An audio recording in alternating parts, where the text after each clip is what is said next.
Então, quando o povo viu que tudo se queimou ali, fogo desceu do céu, então eles acordaram daquela idolatria que eles estavam, daquela letargia espiritual, daquela coisa que estava cegando os entendimentos deles, e eles viram que Deus era o Deus verdadeiro. Então eles clamavam: só o Senhor é Deus.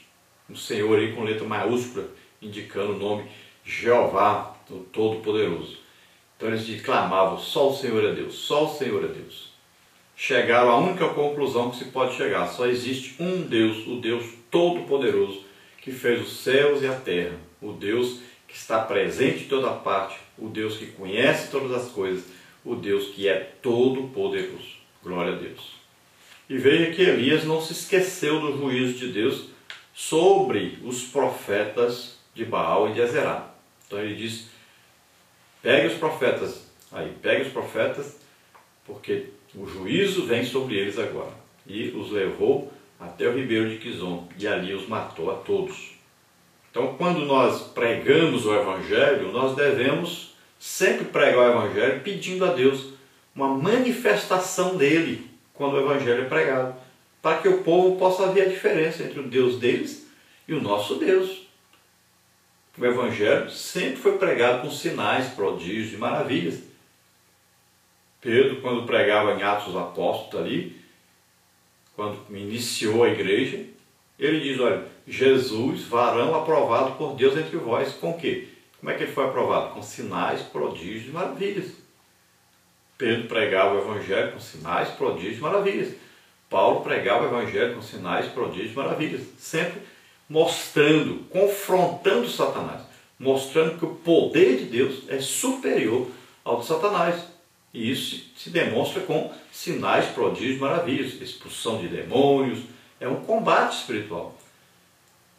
Então nós devemos pregar. Agora, o que acontece com aqueles que aceitam o Evangelho, ouvem a palavra de Deus? Então, eles morrem espiritualmente e nascem de novo. Então, eles se convertem. Existe aí também um juízo sobre o pecado, sobre o mal, sobre a vida passada da pessoa. E ele começa uma vida nova com Deus agora.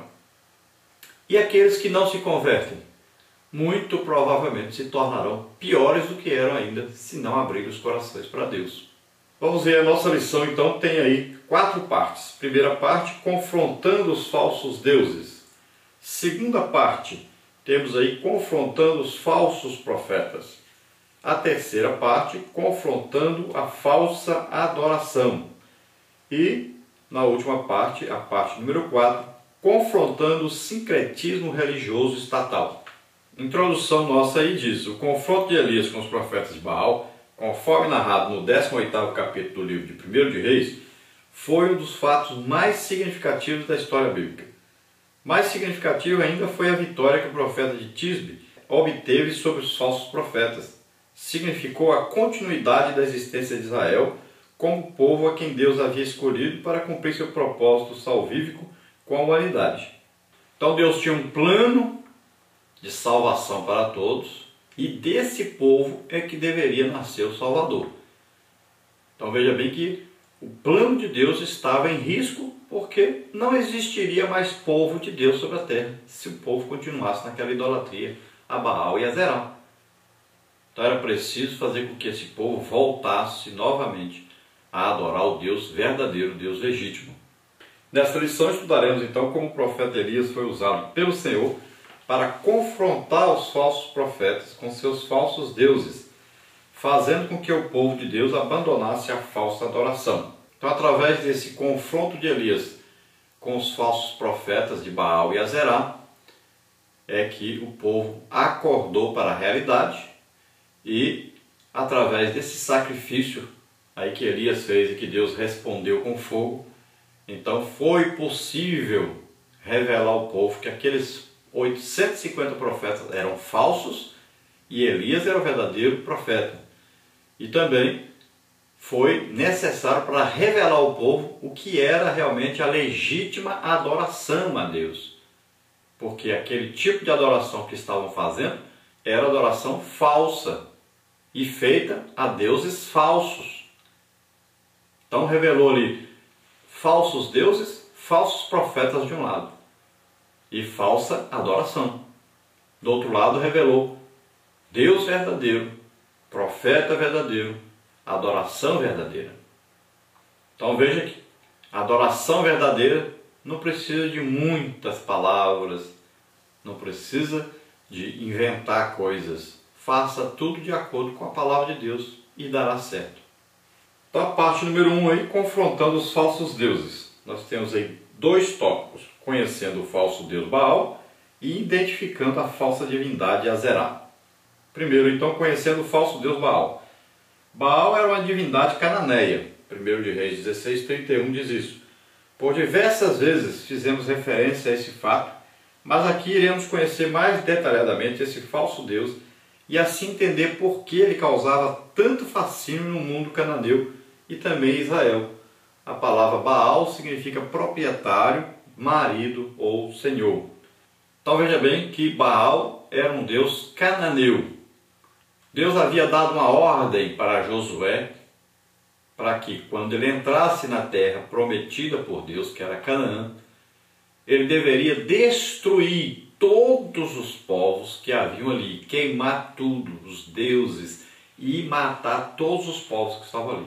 Era preciso tirar o inimigo daquela terra.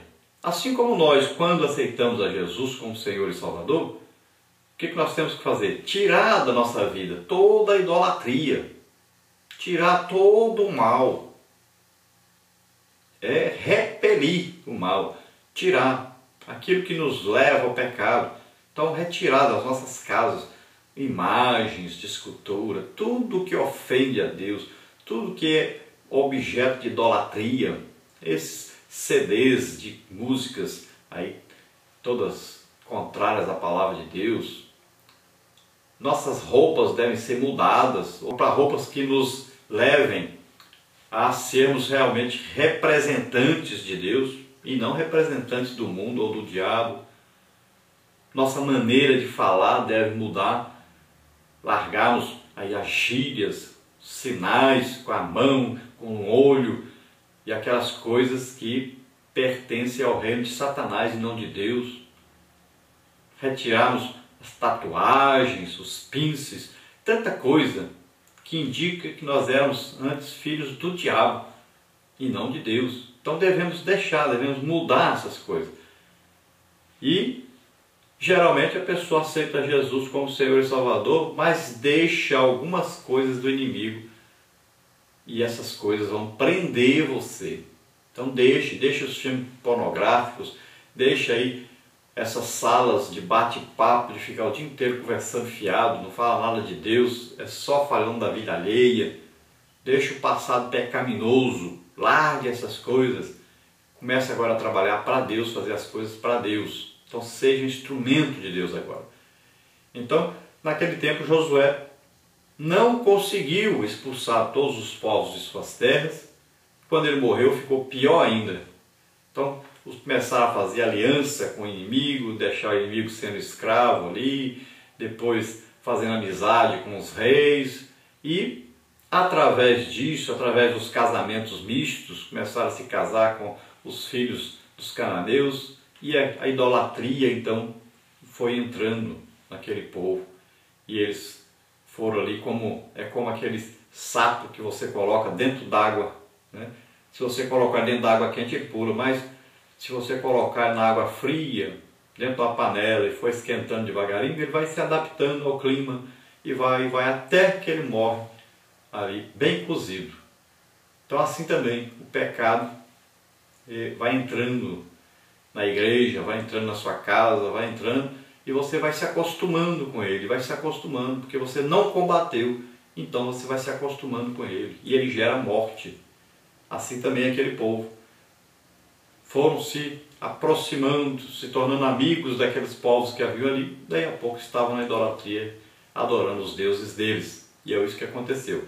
Baal era um deus ali, cananeu, e principalmente ali onde estava Israel, que haviam se misturado, aquela parte de cima ali, tinha se misturado terrivelmente com os povos cananeus, tinham já se casado com cananeias, e era um povo então totalmente descompromissado com a verdadeira adoração, com o verdadeiro Deus. Então os estudiosos observam que esse nome traz esse significado para demonstrar que a divindade pagã exercia controle e posse não somente sobre o lugar onde se encontrava, mas também sobre as pessoas. Os profetas estavam conscientes de que não se podia admitir tal fato entre o povo de Deus e por isso levantaram suas vozes em protesto contra a divindade pagã. 1 de Reis 21, 25 e 26. Então o nome Baal significa aí Senhor, né? É como um pai. Então eles trocaram o verdadeiro Deus por Baal. E esse nome Baal é muito falado aí no Antigo Testamento. Às vezes se referindo até ao Deus verdadeiro, chamando Deus como o Pai, como o Deus, né, eterno, como o Deus soberano, Deus dos céus. Então, até Deus reclama e pede. Você lê aí nos profetas, você vai ver que Deus diz: para de me chamar de Baal. Não quero que me chame mais de Baal, porque vocês chamam de Baal tanto a mim como Baal, o Deus que vocês adoram por aí. E fazem aí postes ídolos dele, fazem imagem dele e andam adorando aí e dizendo que é o pai de vocês. Então não me chame mais desse nome, porque quando vocês me chamam desse nome, vocês chamam com a duplicidade de entendimento. Ao mesmo tempo estão clamando a mim e ao mesmo tempo ao Deus Baal. E com o passar do tempo, o povo já foi, quando falava Baal, já se referindo ao Deus falso realmente. Então, os profetas começaram a se levantar contra isso, a essa idolatria, a esses deuses falsos. Então, eles começaram a confrontar esses deuses falsos, a condenar essa idolatria. E Deus foi usando os profetas para trazer, então, exatamente essa luta ali, para fazer o povo acordar para a verdadeira adoração, para o verdadeiro Deus e conhecer quem era o verdadeiro profeta. Número 2, identificando então a falsa divindade Azerá. A crença cananeia dizia que El seria o Deus principal, isto é, o pai dos outros deuses, e Azerá era a deusa mãe. O texto bíblico de 1 de Reis 18, 17 e 19 faz referência a essas duas divindades.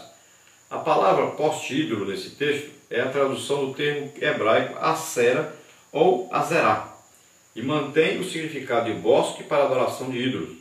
Azerá, conhecida também como Astarote ou Astarte, era uma deusa ligada à fertilidade humana e animal e também da colheita.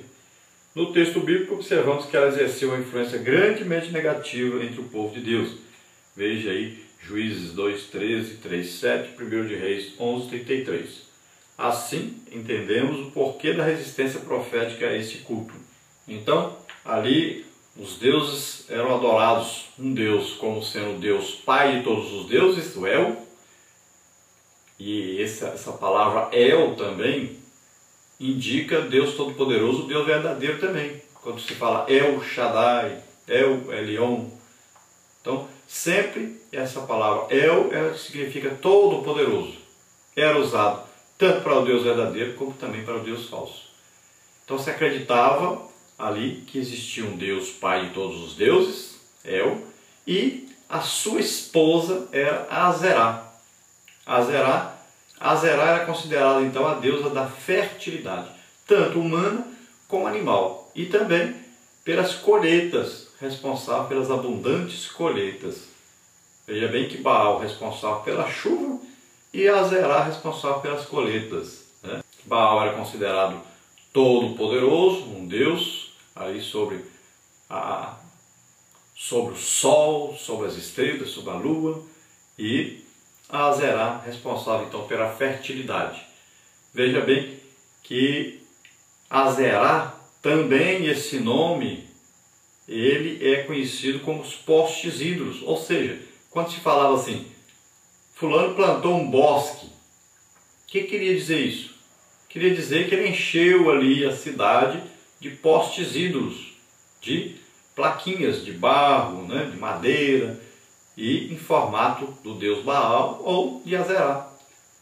Então esse é o bosque. Aí